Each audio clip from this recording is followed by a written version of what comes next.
Hello, good day. This is Ray, This is Ralph. and this is the new Medium Rare for Two podcast. Mhm.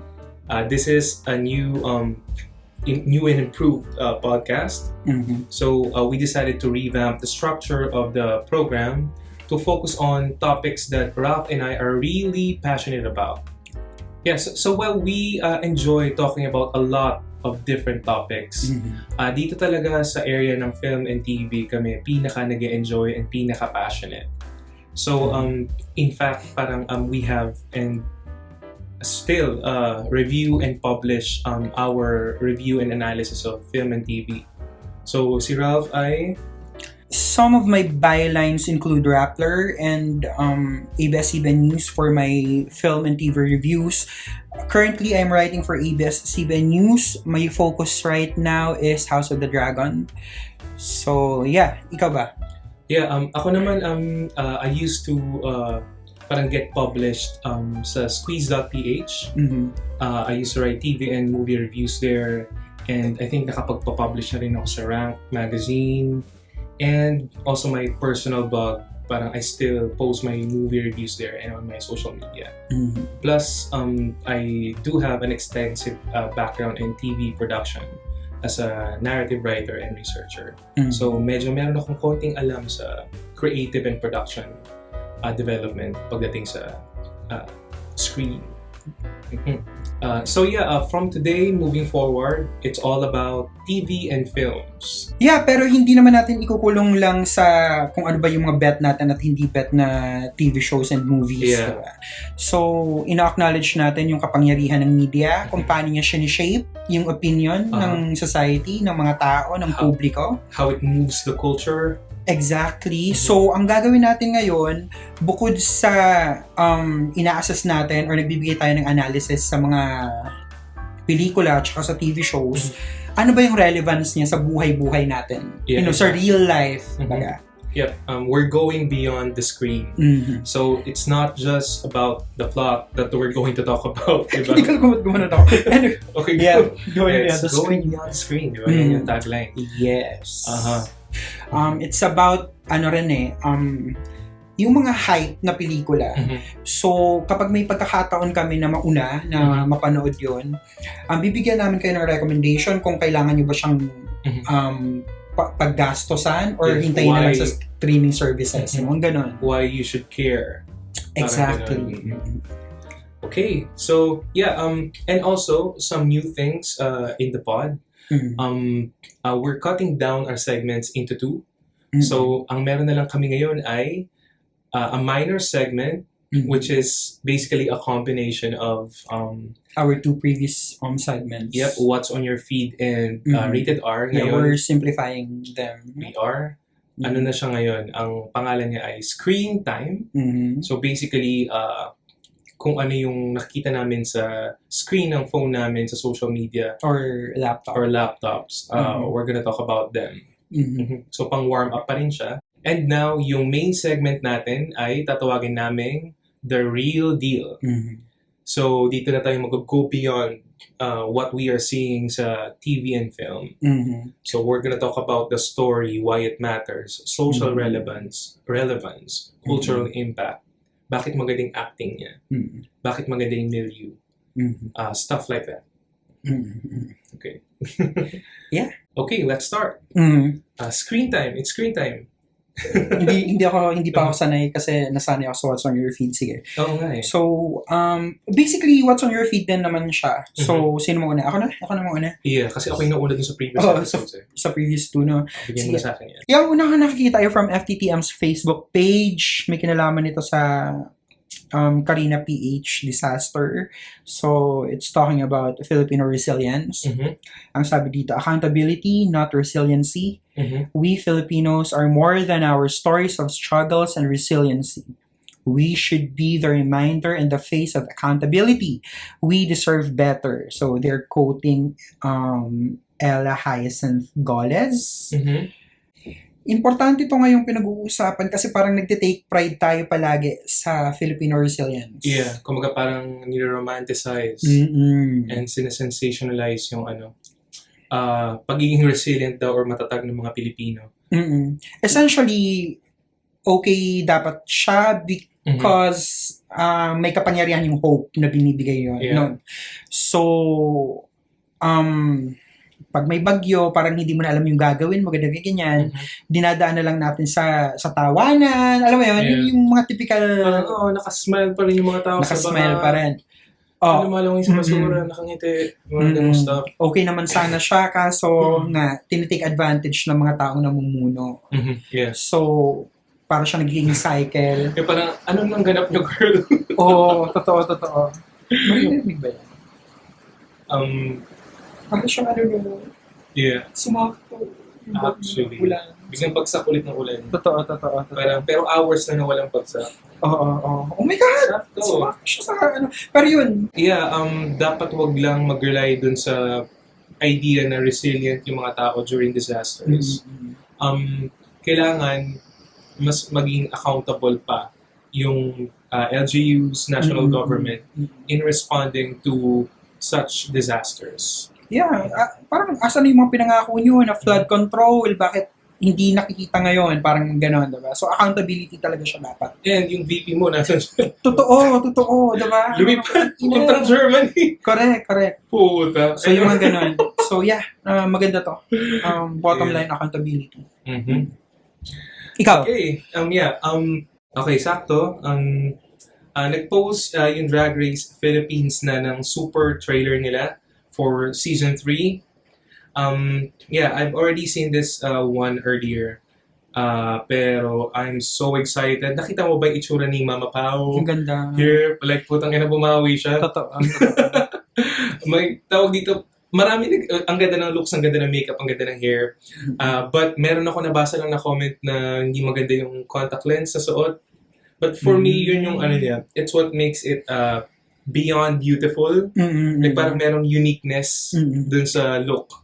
Like parang she looks like a beautiful extraterrestrial being na drag queen. Totoo. So yeah, I think okay lang yung choice na yun. And actually, yung pinaka-bet ko na part aside from the hair. yung eyes, no? Oo, parang Like parang may para siyang si Maleficent. correct. Ang gripping niya, alam mo yun. So, Yeah.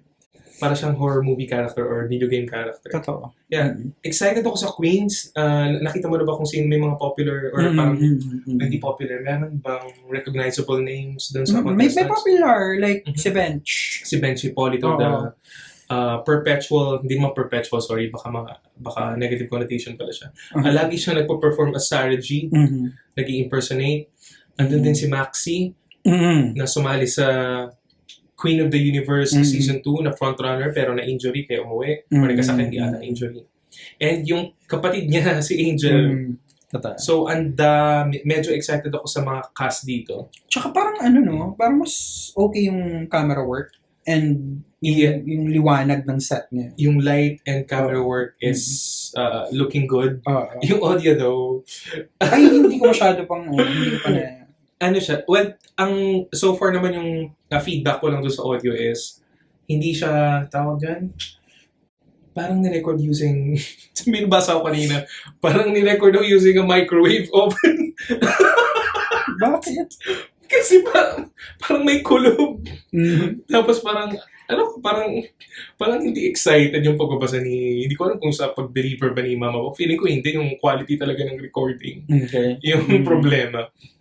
Or kailangan may nagdidirect sa kanya na, uy, girl, get excited. Parang gano'n. Okay, Hindi mo ako excited. Okay. Pati yung, maybe the quality also apart from the delivery. Hindi ko masyadong nahalata pa yun. Pero anyway, yeah. Parang ano siya, Usually ba pag trailer yun na yun? Ganun na rin yung quality ng usually yung mga parang, ang previously yung drag, alam mo ba? Gets! Puta, gets. Okay. Tangina kasi parang, okay. kung alam, bulungan mo lang kami dito, alam mo yan? Totoo. Sige. Lagyan pa ng ng suntok o sipa. Correct. Gets. Anyway, yeah. Okay, so yun. Excited for it. And we're also gonna review it in our pod. Ay, itutuloy na natin yun. Bahala na. Bahala nang mamatay tayo sa August. Hanggang October to, no? Yeah, August to October. Shoot. Sige. Kaya yan. For the pod. For TV and film correct. appreciation. Oh my God, Cameroon. yeah. Diba? Umakma siya, no? Sige. Sumakto. Go. So, yung last ko ay, yun, yung kakasabi mo kanina, may nag-post, nakalabas na po siya sa Philippine Area of Responsibility, papunta ng Germany. So, ang galing ng transition, no? From yung pun na akala mo yung bagyo, pero si Sara Duterte pala. I actually wrote about it, mixing article lang sa Waltz So, na okay. kinompare ko yung efforts ni Leni Robredo, our former Vice President, na sobrang nararamdaman pa rin natin sa panahon ng sakuna. Hindi niya kailangan ng posisyon sa gobyerno. Exactly. Though ayoko din naman parang sabihin yun palagi kasi kailangan yan talagang magkaposisyon para alam mo yun. Someone like that in the government. Oo, para nababawasan yung mga corrupt tulad ni Sara Duterte na pumunta sa Germany na pre-planned na daw na parang huwag na tayo maglokan, pwede mo naman i-resched yan, i-rebook, whatever. Cancel, girl. Diba? Kung gusto mo talaga. Nakakatawa lang even yung branding ng tatay niya na malasakit sa Filipino. She can't even parang pretend to follow or parang imbibe yung essence. Diba? Yung confidence niya na bahala ka dyan in Germany ako. Jesus Christ. Okay, kapal na mukha. Yeah. Ikaw, ano yung last? Okay, wait, yung last. Merong tweet dito from a certain Dr. Victoria Dooley. Ang sabi niya, you can be HIV-free for $98,000 per year. They plan to charge $42,250 for this miraculous HIV drug that could be sold for $40 a year, which would still provide a 30% profit. We have wealth care, not health care in this country. Wait lang. Kino-quote niya yung AP article. Ang title, experts say a twice yearly injection that offers 100 protection against HIV is stunning. Okay, so parang, it's good na meron ganong klaseng development. But, kaso ang mahal. Oo nga. Magkano din? Ulit na sabi ni ate? $90,000 per year. Parang who would fucking take this? Only the 1%. Totoo. Totoo. Oh my God. Dapat libre ito eh. Okay, anyway, yeah. Sad. Sana magawa nila na paraan. Kapitalismo. Yeah. Big Pharma. Totoo. Okay, yeah. And that's all for screen time. Now, susundot, pupunta na tayo sa ating main segment. Ang weird ng segue phrase, but okay. Sundutin na yan.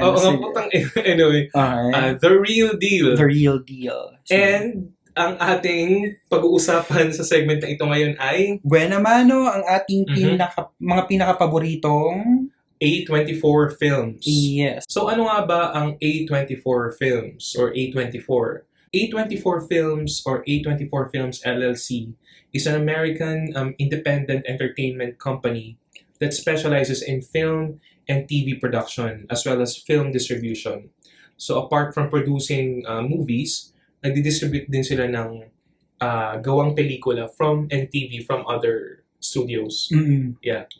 And yeah, it was founded in 2012 by Daniel Katz, David Frankel, and John Hodges. So, sa film and TV culture, medyo nag-explode tong A24 easily upon its founding. So, ano ba yung mga earliest film na napanood mo from A24? Siguro yung dalawa na niligwak natin sa top. The Spectacular Now, tsaka Enemy. Enemy. Ang ganda ng Enemy. Ang ganda na. Jake Gyllenhaal, no? Putang ina. Malaking gagamba sa doon. Putang ina. What does it all mean? Correct, putang ina. Pero sobrang Pero may magandang analysis sa film na yun. Nasa YouTube siya. I think I've also watched it. Ganda. Yung chokehold sa akin ng pelikulang yun lumabas sa akin. Ilang linggo ko siyang iniisip. Anyway, yeah, ako naman yung Spectacular Now din. Pati yung Ginger and Rosa, I think first time ko makita dito si Elle Fanning, if I'm not mistaken. Yan ba yung kauna-unahan mong published na A24? Na film review? Either itong Ginger and Rosa or yung The Bling Ring ni Sofia Coppola. But parang I wrote about them. I reviewed them in my blog nung time na nirelease sila that year. Yeah. So, tara, magsimula na tayo. Ano yung una sa listahan natin? Lady Bird 2017. Director ay si Greta Gerwig, no? And writer din. Alright, so Greta Gerwig, no? Starring Saoirse, the incredible Saoirse Ronan. She can't do wrong in my eyes. So, wait lang. Paborito kong artista si Saoirse Ronan na babae. And lagi ako nag-root sa kanya every time she gets nominated sa Oscars. But she never wins. So, lalakas din kasi ng kalaban niya every time. But feeling ko dapat siya yung nanalo dun sa sa Brooklyn, which we watched together sa sine, if you can remember. Correct. Oo. Mhm. Mm. Anyway, yeah. So, para may idea yung viewers and listeners natin, what is it about? We're gonna read a brief synopsis of Lady Bird. You wanna read it? Or Okay. Okay, go. So, directed by Greta Gerwig, this coming-of-age drama follows Christine Lady Bird Mhm. McPherson. Mhm. So, tinatawag niya yung sarili niya na Lady Bird. Mhm. Naiirita siya sa nanay niya kapag hindi siya tinatawag na Lady Bird, kapag Yeah. Christine na. Yeah. Okay, so high school senior student siya sa Sacramento, California. Mhm. As she navigates the trials of her final year, Lady Bird deals with her turbulent relationship with her mother, Mhm. her desire for independence, and her dreams of leaving her hometown for college. Mhm. So yeah, coming-of-age film Mhm. na sobrang raw. Yung ibang makakapanood nito, iisipin nila na parang, ano ba to? Bakit parang walang ganap? Ito yung mga, Mhm. ito yung isa sa mga A24 films na gano'n. Maraming gano'n na A24 films na feeling mo walang plot. Yeah, kumaga parang free-flowing yung narrative, Mm-mm-mm. right? Na sobrang bet ko kasi ganun yung totoong buhay. Mhm. Alam mo yan, para silang nag-set up ng camera para i-record yung totoong buhay. Alam mo Yeah. yan? Medyo gusto ko yung setting niya, yung milieu. So, kumaga parang nandun siya sa Sacramento, right? Early 2000s. Tapos, middle class or lower middle class yung environment, at least yung sa spaces that she's moving in. Parang it reminds me of my childhood kasi galing ako sa lower middle class na household. Tapos, I can remember na isa sa mga insecurities na doon ay yung bahay nila. Kasi they're by the train tracks. Alam mo yung mga ganong klaseng shit na parang nagpapanggap siya na nakatali siya sa mga laking bahay.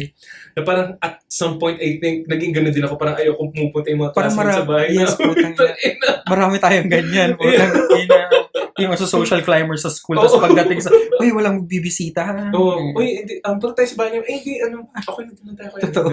Very, na-capture niya yung ganun. I think lower middle class, even poor environment. And as a teenager, I think may maraming insecure about that, right? Mm. So gusto ko na may ganun siyang milieu. I can relate. Parang ganun. Metaphor din kasi yung pangit na bahay. Mhm. Alam mo yun, like ako, ganun din. Growing up, ayoko talagang may pumupuntang classmates sa bahay namin kasi ang pangit ng bahay namin. Pero nasa stage ako ngayon ng buhay ko na parang nawala na yung pake ko. Parang, sige, pumunta kayo sa bahay, wala akong pake. Oo. Sige lang, gusto yung mag-rest or whatever. Alam mo yun, parang metaphor siya sa ibang aspeto ng buhay natin na pwede natin i-connect sa ganun. Yeah. Yung level of maturity natin, alam mo. Yeah. Like parang marami tayong insecurities before, right? Ngayon na parang nawala na, parang doesn't matter talaga. Correct. Yeah, what can you say about yung acting aspect ng pelikula? Sino yung mga standouts? I mean, for sure, si Saoirse, di ba? And si Laurie Metcalf. Nanay niya. Yeah, so stand out yung performances dito nila, ni Saoirse and ni Laurie. And na-recognize sila ng Academy ng Oscars and they were both nominated. Si Saoirse for Actress and si Laurie for Best Supporting. I think pareho silang natalo pero to be honest, I think kayang ipanalo dapat ito ni Laurie Metcalf. Sino ba yung mga kalaban nun? Ayun, Tonya, Alison Janney. Ay, okay, gets. Magaling ba dito to? Talo ba niya? I mean, lutang siya that year. Lutang talaga siya that year. Okay. I think... Gets ko kung bakit natalo. Gets ko naman. In fairness, gets ko kung bakit natalo. Alright. O sige. Member ng Academy. I know the tabulation and shit. Totoo.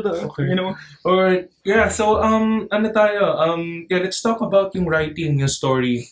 Ano yung highlight sa'yo sa aspect na yan? Yung dynamics ng relationship nila as mother and daughter. Ang raw. Yeah. Tapos ano yung... It's believable. Sa totoo lang, ang simple lang ng storya eh. Yeah. Pero ang spectacular niya kasi nga, dahil sa pagkasimple niya, mas nagre-resonate siya sa audience. Alam mo yun, yung parang free-flowing. Sinabi ba free-flowing? Parang free-flowing lang yung narrative na wala ka masyadong expectation. Gusto ko yung, alam mo yung shots sa unahan na parang masyado silang disconnected. Tapos, yung nasa car pa sila? no, like, yung mga simpleng scene sa bahay, matulog na mahalata mo yung disconnect. Pero pagdating sa dulo, na parang willing na si Saoirse Ronan na i-share yung status ng buhay niya sa dulo. Wala na siyang mapag-sharean. Yeah. Alam mo yan, yung mga ganong shit na parang, yung mga ganong panghihinayang kumbaga. So, yeah. Yeah, speaking of yung bahay nila, gusto ko yung pagkakasulat sa characters ng family members niya. So first, yung mother-daughter dynamics. So yung love and hate relationship na very believable. And yung, I think, medyo nadaanan natin ito ng audio sa previous episode, yung medyo complicated dynamics ng magnanay or ng mga babae. I think it also applies to mother-daughter relationships. Gusto ko yung, may kanya-kanya silang story. Then, so yung tatay niya na super love siya, I think yung only champion niya dun sa bahay na yun consistently. Na alam mo, parang nagulat siya na depressed, tapos nawalan ng trabaho. So parang yung mga ganong klaseng struggle na parang, so ito parang, ba't natin pa natin ito kinukwento sa pelikula ay parang sobrang mundane naman. Pero actually, that's what makes the film stand out. Kasi it was able to tell it authentically, earnestly, na parang walang masyadong sensationalism dun sa pagkaka-depict niya sa picture. Right? Ito yung mga, dito kilala yung A24, yung mga pelikulang kahit hindi mo idaan sa music, sa score, sobrang relatable pa rin and sobrang nakaka-capture pa rin yung totoong buhay. Yeah. Kaya siya maganda. Kung parang realist yung approach niya palagi. Yung dun sikat yung A24. That's why it's so popular. And this is the perfect example of that. Na comedy drama, na coming of age. Yeah. Doon sila magaling, no? Yes, horror then. Oh, yeah. I think dun sila nagsastand out. Yung horror na hindi cheap. Yep, exactly. Tapos, ano pa ba? Yung theme niya, nandun yung self-discovery, right? Nandun yung parang, tawag dito, appreciating yung roots mo, which is, I think, yung medyo unexpected dun sa ending ng film. Kasi parang she really wanted to get out of Sacramento and pursue her dreams. Get away from her family. Gusto niya sa East. Shit. No, mas gusto niya sa East kaysa sa California. Yeah. Tapos ayaw ng nanay niya. Oo, kasi mahal. Tapos parang ini-scold siya na parang, alis ka dito sa bahay, you're gonna live independent. You can't even parang do yung simple chores or parang go to school or parang and perform well. Paano kung aalis ka pa? Totoo. Ano siya, pero naalala ko din yung isang scene na parang kasi tinutulungan siya ng madre dun sa school to apply for colleges and to get a scholarship, right? Tapos parang, di ba ang binibita ng pelikula dito parang, ang pinoproject ng pelikula rather is, she hates Sacramento and she want to get out of that place. Pero yung essays niya, yung content is about Sacramento, yung town nila. Na parang you think parang you hate this place, but actually you really love it. Parang dito yung roots mo. Tapos sa dulo, nung umalis na siya after yung first party niya sa college, parang nasugod siya sa ospital. Naalala niya na tinawagan niya yung nanay niya or nag-iwan siya ng voicemail. At if I can remember, parang either of the two. Tapos siya, yun, na parang nagka-flashback yung mga places dun sa town nila sa Sacramento. While also she's, tawag dito, roaming around dun sa new environment niya. Which is really touching. Dun niya na-realize na, parang I love where I come from. Parang ganun. In terms of cultural impact, ano yung nagawa niya? Ng film? Primarily for Greta. Na-nominate siya for an Oscar sa director category. And original screenplay. Kasi siya yung writer-director. So, feeling ko, hindi ko sure kung ito lang, pero isa to definitely sa mga nagkatapult sa kanya sa limelight. Na makilala na, okay, finally, may isa ulit na babae na karapat dapat na ma-recognize ng ganito kalaking institution, which is the Academy. Exactly. Kasi it's a long time, not really a long time coming, pero kasi previously, Greta was involved in really amazing projects na I think dapat na-nominate sa Oscars din. Frances Ha. Yung Damsel in Distress pa yung title na yun. Ano pa ba? Pero yeah, Frances Ha nga, no? Mm-mm. Medyo overlooked. So parang ano talaga siya, parang yung nung release ng Lady Bird and yung accolades that came after it and yung commercial success then really put her into the spotlight as one of the most formidable directors na babae. Yeah, ang pinaka nagustuhan ko talaga sa pelikulang to is yung tema niya na ano, appreciation of your roots. Yung talaga yung parang nag-tug sa heartstrings ko. Yung tinira ko sa core. Alam mo yun? Kasi I related to it so much. Ako, two things. Nare-recommend ko to palagi sa friends na hindi okay yung relationship sa nanay nila at okay yung relationship sa nanay nila. So parang feeling ko both yung mga taong yon ma-appreciate nila yung movie na to. And finally, yung fact na ipapakita sa'yo ng pelikula na ang dami mo palang tinitake for granted na mga bagay sa buhay mo. Usually, yung mga bagay na to, ang liliit pa nila eh. Alam mo yun, parang hindi mo sila makikita kaagad na ang importante pala sa life mo unless mawala. Alam mo yun. Yeah. So yeah. Yeah, parang nag-agree ako dun. Parang cliche siya, parang pwedeng ang sinasabi ng pelikula na to, yung sobrang popular na saying na home is where your heart is. Tapos parang, and from, I'm quoting yung song ni Gabriel Aplin na Home, na I think yung OST sa trailer din ng Brooklyn, where Saoirse Ronan starred, is, ang sabi is parang home is where your heart is set in stone. It's where you go when you're alone. And here, na-realize niya ni Lady Bird nung umalis na siya dun sa Sacramento, na parang shit, nung mag-isa na lang siya after the party, yung puso niya, yung utak niya, pumupunta dun sa town nila. Correct. I love it so much. Yeah, so moving on to our second film, Hereditary, directed by Ari Aster. The Ari Aster, na nag-direct din ng Midsommar, which didn't make the cut. Yes. Because we only have to talk about 3 films. Correct. Okay, so let's, ano ba yung synopsis ng Hereditary? What is it about? So, this horror film centers on the Graham family, who are haunted by mysterious and terrifying events after the death of their secretive grandmother. As they uncover sinister secrets about their ancestry, they find themselves at the mercy of a malevolent force that threatens to destroy them. Yeah, tandang-tanda ko tong pelikulang to kasi na-snub to eh. Yeah. Alam mo yun, yung takot na takot ang Academy na mag-nominate sa Best Picture ng horror film. Yeah. Gusto mo yung takot na takot ang fitting. Anyway, superb acting, superb writing, hindi cheap again, hindi cheap na horror. Yeah. Very A24, wow. Yeah. Si Ari Aster, may kakayahan siyang gumawa ng dalawang magkaibang horror films. I'm talking about Midsommar and Hereditary, na sobrang magkaiba cinematography, kwento, pero para silang themes, para silang napakaganda, napaka-unique. So, eto yung mga horror na gusto natin, yung hindi lang puro jump scares, yung takot level niya ay mas mararamdaman mo kapag nag-sink in na sa'yo after watching the film. Putang ina, ano yung napanood ko. Yeah. Sa sine ko to napanood, I was with my partner. And sumisigaw kami sa sinehan, which doesn't really happen. Kapag nanonood kami ng Insidious at saka It na napanood namin pareho. Pero dito parang alam mo yun, parang sobrang ngumangangal ka sa takot.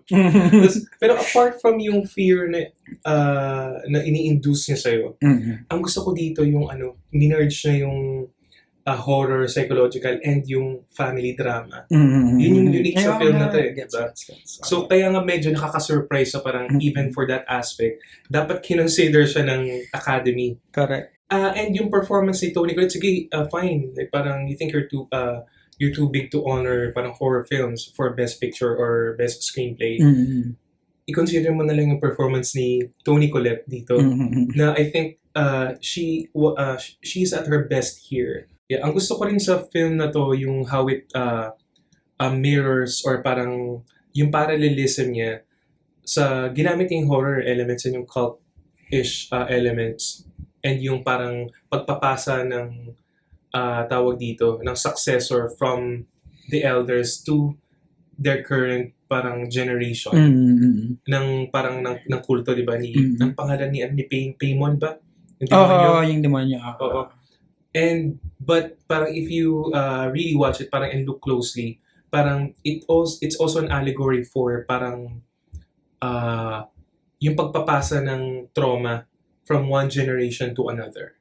Correct. I like how it parang mirrors that yung horror elements na yun and yung aspect na yun in real life.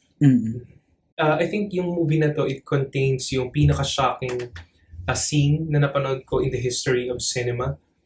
Ito yung bata, anak ni Toni Collette na si Charlie. And yung kuya niya na pauwi sila from a party. And allergic si Charlie sa peanuts, di ba?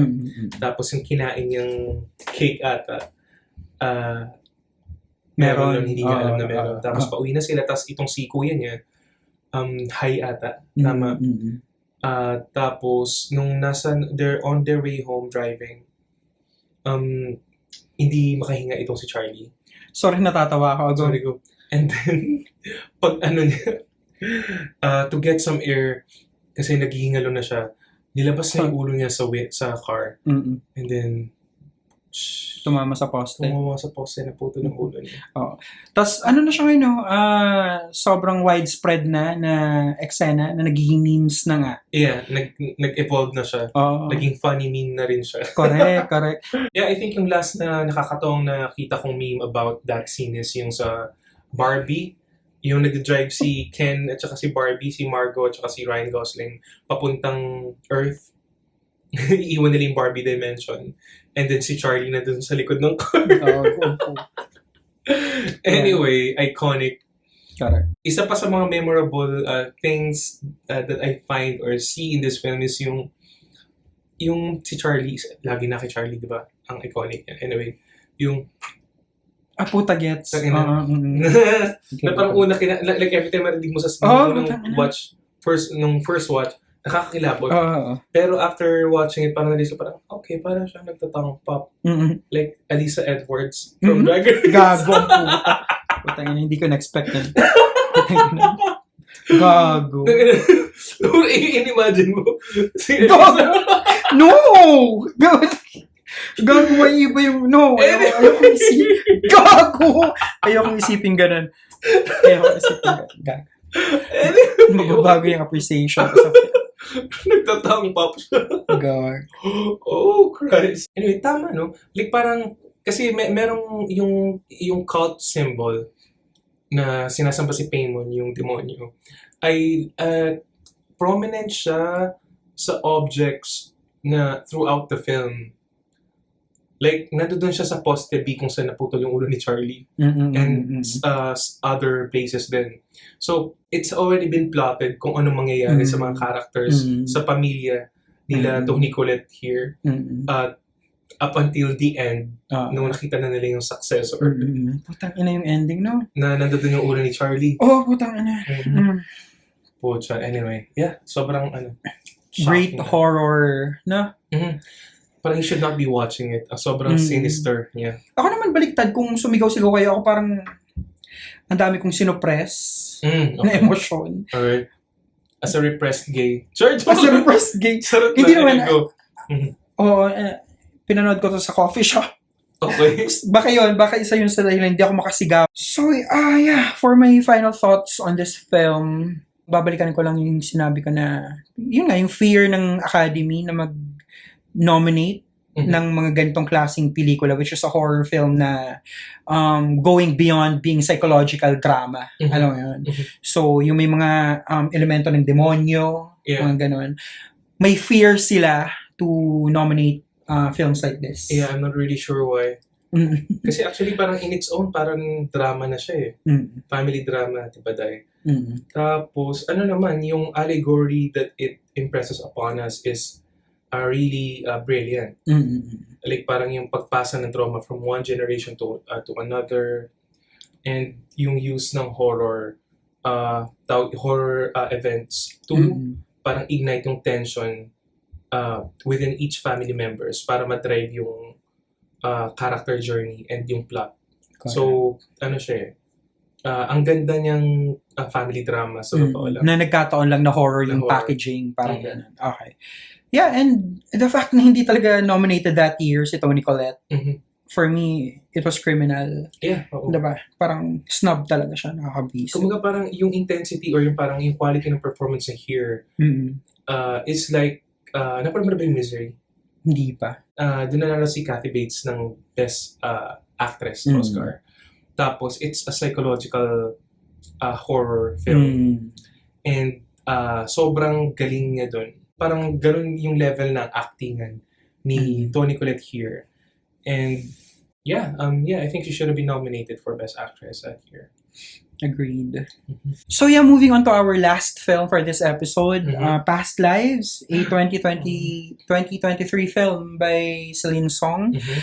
Okay, so basahin ko lang yung synopsis. This romantic drama tells the story of two childhood friends, si Nora at si Hae-sung, who are separated when Nora's family immigrates from South Korea to the United States.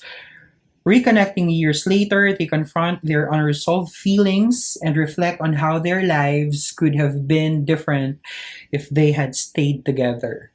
First impression, ito yung batch ng Oscar Best Picture nominees na feeling ko ang daming deserving na ma-nominate ulit. Alam mo yun, kasi parang ilang taon na ako hindi masyadong natutuwa sa nominees, especially sa lineup sa Best Picture nomination. So, ang dami natin kasabayang magaganda din. Doon ako na-frustrate kasi ang meaningful ng film for me. So, eto yung year na nanalo yung Oppenheimer. Barbie was nominated. Yung for me dapat nanalo ay The Holdovers. So, ang daming magagandang kasabayan na ang special ng film, ang relatable. Yeah. Ito yung, it's what could have been, the one that got away kind of film. Yeah. Ang thoughts ko sa film na to ay masyado siyang specific kahit ang simple ng plot. Kahit ang relatable niya, ang specific na mga taong tatamaan ng relatability na yon. Nagkataon na isa ko doon. Ang simple na pagkakalatag ng plot, first love mo, nawala, tapos nagka-chance kayo ulit na mag-reconnect. So, dun ka mapapaisip na ipaglalaban ko ba to or magsistay ako sa relationship ko ngayon na current na sobrang okay naman kami. I agree na ang simple lang ng pagkakalatag niya. And walang villains dito sa pelikulang to, right? Kasi like parang you would think na parang if this is parang another parang The One That Got Away film, yung current husband or partner ni Greta Lee, ano kasi pangalan ni Greta Lee dito, would be the villain, right? Or the other way around, yung ex niya ang villain. Pero actually, yung ang villain dito, yung nagpapa-sad sa mga tao, yung nag-i-invoke ng misery or sadness, is yung fate. Right? Yung tinatawag nila sa pelikula na na Inyon ata. So, sabi ng BBC, it's an Inyon if two strangers even walk by each other on the street and their clothes accidentally brush. Because it means there must have been something between them in their past lives. I think kumukonek din sa title tong yung fate or Inyon na to. If two people get married, they say it's because there have been 8,000 layers of Inyon over 8,000 lifetimes. Ang interesting. Yeah. So parang sobrang heart-wrenching na hindi naman dapat ganun yung effect nitong pelikula na to. Nung tapos na, naalala mo yung what do you call this? So nagbababay na si Korean guy na childhood friend niya na naging lover din niya online, right? Lover to naging partner. Tapos, okay, nalalus na parang they say their goodbyes. Tapos habang naglalakad si Greta Lee, kasi parang Greta Lee dito, si Nora. Nung naglalakad na si Nora pabalik, parang okay, lakad. Parang simple pati yung camera shot, parang it's almost like a documentary, yung style ng camera work here. Yung unti-unti siya nag-breakdown, putang ina. Tapos nung nandun na siya, parang andun yung asawa. Parang sinalo siya, oh my God. Habang naalala, oh my God. So, parang nakakaiyak siya, putang ina. Anyway, yeah. Sobrang, ano niya, sobrang affecting niya. Mm-mm. Yeah, so parang, ang kalaban talaga dito yung fate. And it doesn't even mean na parang they wanna get back together. Pero, yung connection nila with each other kasi, hindi ko alam kung, does it also say something about soulmates? May ganun ba siyang angulo? Kasi, pwede mo ba siyang tignan na parang yung Korean guy is her soulmate, pero it doesn't mean that you're gonna stay together. Parang you still can have your love of your life na hindi yung soulmate mo. May ganun ba siyang angulo or analysis yung ibang tao? I don't think Mhm. naman Okay, na, wala naman. na soulmates sila. Nagkataon lang na ang special ng pinagsamahan nila ng childhood Mhm. phase nila. Kasi yung asawa niya mismo, ang maganda rin sa pelikulang to, hindi siya dinemonize, Mhm. Yeah. hindi siya nilatag as pawn, alam mo yun? Yeah. Ang natural ng ang seamless ng pasok ng karakter na ito. Mhm. Ito yung character development na hindi mo kailangan tumagal ng napakahabang screen time sa isang pelikula para lang ma-appreciate ka ng tao yung role mo Mhm. sa storya. So yeah, ako hindi ko alam sa iba kung si Haesung ay for them soulmate ni Nora. Pero for me hindi naman, nagkataon lang talaga na ang special ng childhood, and iba kasi yung kapangyarihan talaga ng childhood eh. Especially first love, yung kapangyarihan ng first love. Yeah. Mahirap kalaban yan, especially kapag nasa present relationship mo ikaw na wala namang, na ang ganda, alam mo yun. May napanood akong promotional video or behind the scenes parang interview with Celine. Kasi parang binasa niya rin to loosely sa buhay niya. Yes. Journey niya to. Yep. And naaalala mo yung tawag dito, yung scene nila na nasa bar silang tatlo. Which is yung first scene din, di ba? Parang, this is going to be a threesome or shit. Pero ang ending pala, hindi pala ganun. Tapos, ang ginagawa ni Celine, tinatranslate niya yung sinasabi ng asawa niya at sinasabi ng childhood niya, parang sweetheart niya. Kasi parang ang sabi doon ng Celine is, na-realize na nung time na yun, na totoo atang nangyari. Na parang hindi lang language yung tinatranslate niya, and tinatranslate din niya yung who she was before and who she is right now dun sa parehong tao. Tang-ina. Ang ganda ng pagkakatranslate nun to the film. And it's something that I have not seen before in any movie or TV na napanood ko. Yeah, it's unique in that aspect. Yeah, speaking of unique, babalikan ko nga for my final thoughts about this film. Babalikan ko yung sinabi ko na ang specific ng kayang matarget ng film na to. So, naiintindihan ko kung bakit siya matatabunan ng ibang malalaking pelikula for the Best Picture trophy. Kasi para lang siyang, it seems small scale eh. Pero, okay, go. Come on. Yes. So, masyadong simple ng plot, pero once ikaw yung target audience ng storya na yun, napakalaking kwento niya bigla na parang, oh my God, eto yung kwento ko na nakikita ko ngayon sa screen, na nasa estado ako ng buhay ko, kung mananatili ba ako sa present relationship ko kapag may biglang sumulpot yung first love ko, or yung dynamics ba namin ng present partner ko, ganun ba kami faithful sa isa't isa, or ganun ba kalaki yung trust or ka-deep yung trust na sinishare namin para maging open ako sa kanya to talk about that person from my past. Yung mga ganung shit na kaya ko palaging sinasabing specific eh. So, yun. Ikaw ba? Yeah, parang I was about to say, it seems small scale yung premise, pero sobrang powerful niya sa mga target audience. I think pareho tayong target audience naman ito. Sobrang tawag dito, I'm not sure if the right phrase is a dagger to the heart. Like parang maraming moments ito, pero actually hindi naman sobrang dramatic. Sobrang subtle lang yan. Parang documentary lang siya minsan. Pero ang lalim ng tama. Oo, parang it cuts deep. So, sobrang affecting niya. I think yung final thought, one of my final thoughts here, apart from what I've just said, is si Greta Lee, yung actress, who is a revelation. Parang I've only seen her act in comedy content. Nasa din siya, magaling siya sa The Morning Show ng Apple TV+. Nag-drama siya doon? Drama yan, magaling okay. siya doon. Anyway, ang exposure ko na sa kanya is yung sa Russian Doll. Okay. Okay, gets. And yung- Baliw-baliwan siya doon, diba? Oo.